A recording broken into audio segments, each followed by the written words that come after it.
Assalamualaikum warahmatullahi wabarakatuh. Salam sejahtera bagi kita semua.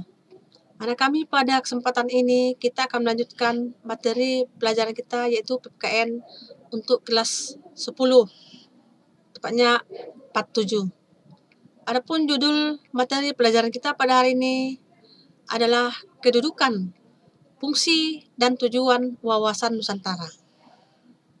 Adapun tujuan pembelajaran kita pada hari ini, yang pertama, diharapkan siswa dapat memahami arti kedudukan dalam konteks wawasan Nusantara. Yang kedua, siswa mampu memahami fungsi wawasan Nusantara. Dan yang ketiga, siswa mampu memahami tujuan wawasan Nusantara. Wawasan Nusantara berkedudukan sebagai visi bangsa. Wawasan nasional merupakan visi bangsa yang bersangkutan dalam menuju masa depan. Visi bangsa Indonesia sesuai dengan konsep wawasan Nusantara adalah menjadi bangsa yang satu dengan wilayah yang satu dan utuh. Wawasan Nusantara sebagai salah satu konsepsi ketatanegaraan Republik Indonesia. Yang pertama, kita membahas kedudukan.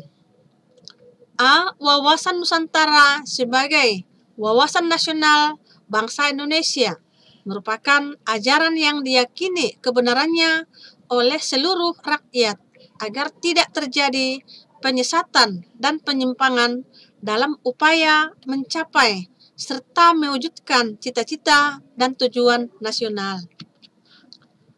B.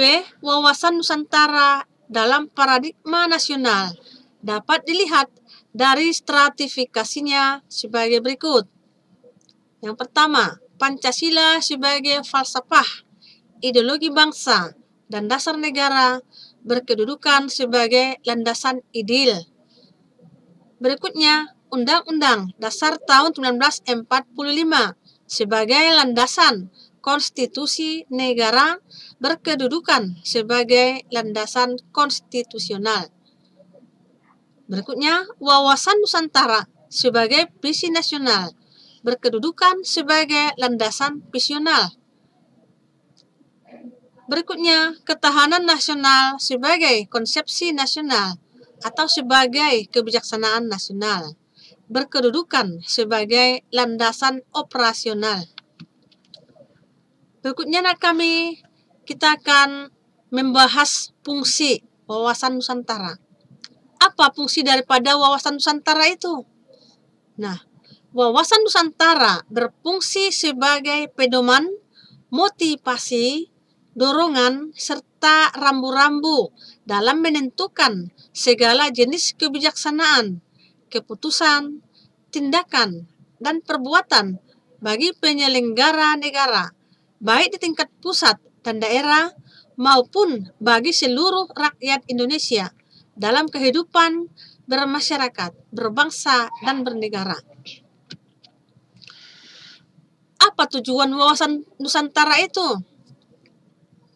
Anak kami perhatikan, tujuan wawasan Nusantara adalah untuk mewujudkan nasionalisme yang tinggi di segala aspek kehidupan rakyat Indonesia yang lebih mementingkan kepentingan nasional daripada kepentingan individu, kelompok, golongan, suku bangsa, atau daerah. Hal tersebut bukan berarti menghilangkan kepentingan individu, kelompok, suku bangsa, atau daerah. Implementasi wawasan Nusantara dalam kehidupan nasional. Wawasan Nusantara dalam kehidupan nasional yang mencakup kehidupan politik, ekonomi, sosial budaya, dan pertahanan keamanan harus tercermin dalam pola pikir, pola sikap, dan pola tindak yang senantiasa mengutamakan kepentingan bangsa dan negara kesatuan Republik Indonesia di atas kepentingan pribadi dan kepentingan golongan. Dengan demikian, wawasan Nusantara menjadi nilai yang menjiwai segenap peraturan perundang-undangan yang berlaku pada setiap strata di seluruh wilayah negara sehingga menggambarkan sikap dan perilaku, paham serta semangat kebangsaan atau nasionalisme yang tinggi yang merupakan identitas atau jati diri bangsa Indonesia. Pemikiran berdasarkan Pancasila. Berdasarkan falsafah Pancasila, manusia Indonesia adalah makhluk ciptaan Tuhan yang mempunyai naluri, akhlak, daya pikir, dan sadar akan keberadaannya yang serba terhubung dengan sesamanya, lingkungannya, dan alam semesta dan penciptanya. Kesimpulan, kedudukan, fungsi, dan tujuan wawasan Nusantara merupakan cara pandang dan sikap kita sebagai bangsa Indonesia dalam melihat diri kita sendiri sebagai bangsa serta bentuk geografi negara kita berdasarkan Undang-Undang Dasar tahun 1945 dan Pancasila.